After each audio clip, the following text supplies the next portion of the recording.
Зрители, в момента се намираме в новата площадка за велосипеди, както можете да видите в момента. Тя току-що се изгражда и сега ще разговаряме с председателят на Варненската федерация по маунтинбайк, Ангел Кръстев.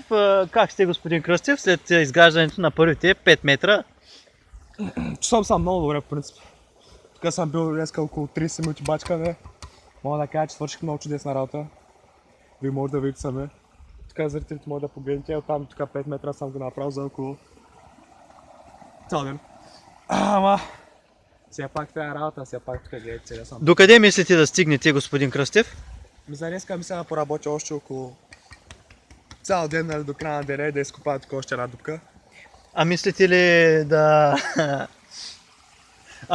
ли да продължите нататъка? Не съм виждал в камерата, така.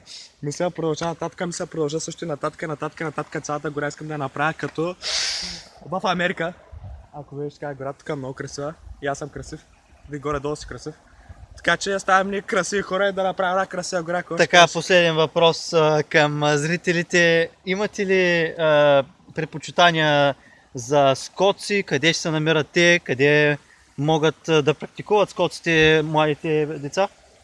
В принцип, малки деца не искам да ми цапат горичката, защото аз съм се потрудил много, като гледате тук цяло 5 метра съм направил. Кат хората, вие са мои преценители, сега направя тук един скок и тук може да видите, тук съм бачка на днеска половин час, копая тази дупка, това нещо не стана, ама. Да кажем, че стана, тук ще направим едно скок. А ще трябва ли да се отрежат дървета в близост до гората? Ще трябва да се отрежат дървета, само че ще няма някой младеж да го направи, защото аз вече съм по-стар човек така. Това беше от нас. Телевизия Щупи пичката и аз съм репортер Николай Ковачев. Може да